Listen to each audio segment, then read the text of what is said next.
धर्म सत्कार योग गुरु प्यारी साध संगत जी सभी को प्यार भरी राधा स्वामी जी साध संगत जी भूतकाल यानी कि पास्ट में कुछ ऐसी घटनाएं हो चुकी है जिनमें से कुछ को अगर हम याद करें तो हम डर जाते हैं और वही कुछ ऐसी भी घटनाएं हो चुकी है जिन्हें हम याद करें तो कुछ न कुछ सीखने को मिलता है। 1965 से 1966 के आसपास की यह बात है जी, जब हुजूर महाराज जी गद्दी पर हुआ करते थे जी। उस समय संगत इतनी ज़्यादा नहीं होती थी, इसलिए महाराज जी से संगत का मिलना आसानी से हो जाया करता था। और उस समय भी आज बाबा जी के तरह ही महाराज जी संगत के सवालों का जवाब दिया करते थे जी, संगत के साथ बैठा करते थे जी। ऐसे ही एक बार महाराज जी की सभा में कुछ संगत बैठी हुई थी। उन्हीं में से किसी ने महाराज जी से पूछ लिया कि महाराज जी, मेरे मन में हमेशा से एक प्रश्न रहा है कि परमात्मा का रूप कैसा होता है और परमात्मा की नज़र कहाँ तक जाती है। प्रश्न सुनकर महाराज जी मुस्कुरा पड़े और कहने लगे कि बेटा, अगर मैं तुम्हें ऐसे ही इसका उत्तर दे दूंगा तो तुम्हें शायद समझ नहीं आएगा, इसीलिए मैं तुम्हें गुरु नानक देव जी की एक साखी सुनाता हूँ। एक बार गुरु नानक देव जी और भाई मर्दाना एक नगर से दूसरे नगर की यात्रा कर रहे थे। चलते चलते शाम हो गई तो नानक जी और मर्दाना ने अपना डेरा एक नगर के बाहर पेड़ के नीचे डाल लिया। और फिर मर्दाना जी कहने लगे कि बाबा जी, मुझे भूख लगी है और आपको भी भूख लगी होगी। अगर आपकी इजाज़त हो तो नगरवासियों से कुछ खाने के लिए ले आऊं। गुरु नानक जी ने मुस्कुराकर हाँ भर दी। मर्दाना जी नगर में गए तो जब नगरवासियों को पता चला कि यह भाई मर्दाना है तो नगरवासियों ने उनकी बड़ी इज्जत की और यह बात नगर के राजा को भी पता चल गई। वह भी दौड़ता हुआ मर्दाना जी के पास आया और उन्हें सम्मान पूर्वक अपने महल में ले गया। उनका पूरा सत्कार किया, उन्हें खाने में बहुत सारी चीज़ें परोस कर दी। मर्दाना जी ने किसी को नहीं बताया कि वह नानक जी के साथ आए हैं।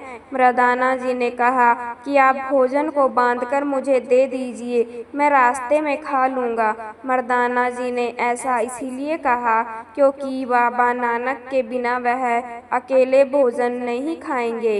राजा ने भोजन को बांधकर भाई मर्दाना को दे दिया और राजा ने मर्दाना जी से पूछा कि भाई मर्दाना, आप तो गुरु नानक देव जी के साथ रहते हो, वह आज आपके साथ नहीं आए।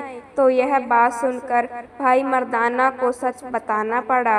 भाई मर्दाना ने कहा कि नानक देव जी नगर के बाहर डेरा लगाकर आराम कर रहे हैं।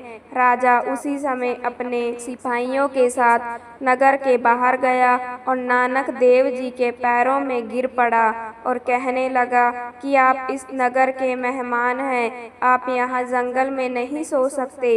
यह कहते हुए बाबा नानक देव जी को अपने साथ महल में ले आया और राजा ने नानक देव जी का पूरा सत्कार किया और नानक देव जी से पूछने लगा कि बाबा जी, मेरे मन में एक सवाल है और मैं यह भी जानता हूँ कि इसका जवाब आप ही मुझे दे सकते हो। नानक देव जी ने कहा, अगर आपको ऐसा लगता है कि मेरे पास आपके सवाल का जवाब होगा तो आप ज़रूर पूछिए। राजा पूछने लगा कि बाबा जी, मुझे यह जानने की जिज्ञासा है कि भगवान दिखने में कैसे और दूसरा सवाल यह है कि भगवान की नज़र कहाँ तक जा सकती है, और तीसरा और आखिरी सवाल कि भगवान क्या कुछ कर सकते हैं। यह 3 सवाल मुझे बहुत परेशान करते हैं। आपसे विनती है, आप इनका जवाब मुझे दीजिए। नानक देव जी कहने लगे कि ठीक है, कल सुबह जब तुम दरबार लगाओगे तो हम तुम्हें तुम्हारे तीनों सवालों के जवाब दे देंगे।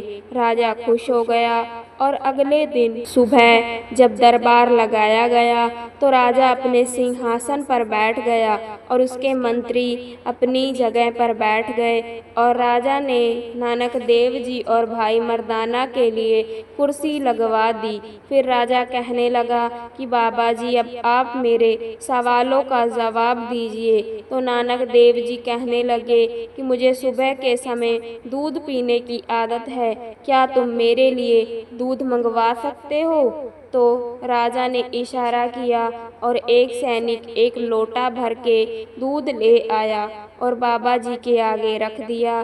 बाबा जी ने लोटे को उठाया और उसमें उंगली डालकर चेक करने लगे। राजा ने देखा और वह कहने लगा कि बाबा जी, क्या दूध में कोई खराबी है? बाबा जी ने कहा कि नहीं, दूध तो ठीक है, मैं तो इसमें उंगली डालकर यह चेक कर रहा हूँ कि इसमें घी क्यों दिखाई नहीं दे रहा। राजा ने हैरानी से कहा कि ऐसे दूध में घी थोड़ी ना दिखता है, घी तो दूध में से तभी निकलेगा जब इसको कई घंटे तक उबाला जाए। पहले मक्खन बनेगा, फिर मक्खन को तेज आंच पर पकाया जाएगा, इसके बाद जाकर घी दिखाई देता है। नानक देव जी ने राजा की बात को सुनने के बाद कहा कि मैं भी तो वही कह रहा हूँ कि ऐसे थोड़ी ना भगवान दिखते हैं। भगवान को देखने के लिए हर रोज जीते जीव मरना पड़ता है, भजन सिमरन करना पड़ता है, मालिक की भक्ति करनी होती है, उसके बाद भगवान दिखाई देते हैं। राजा समझ गया कि नानक देव जी क्या कहना चाह रहे हैं। राजा ने कहा, बाबा जी, मेरे पहले सवाल का जवाब मिल गया, अब आप मेरे दूसरे सवाल का जवाब दीजिए कि भगवान की नज़र कहाँ तक जाती है।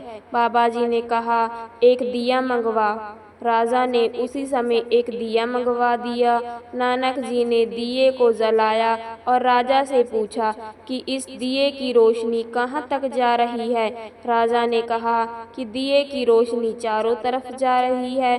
तो नानक जी ने कहा कि ठीक ऐसे ही भगवान की नज़र भी चारों तरफ जाती है, वह चारों दिशाओं में सब कुछ देखता है। राजा ने इसके बाद कहा कि अब आप मेरे आखिरी सवाल का जवाब दीजिए कि भगवान क्या कुछ कर सकता है। तो नानक देव जी ने कहा कि यह सवाल तुम राजा बनकर पूछ रहे हो या मेरे शिष्य बनकर पूछ रहे हो? तो राजा कहने लगा कि बाबा जी, मैं तो आपसे शिष्य बनकर ही पूछ रहा हूँ। तो नानक देव जी कहने लगे कि तुम राज सिंहासन पर बैठे हो और तुम्हारा गुरु तुमसे नीचे बैठा है।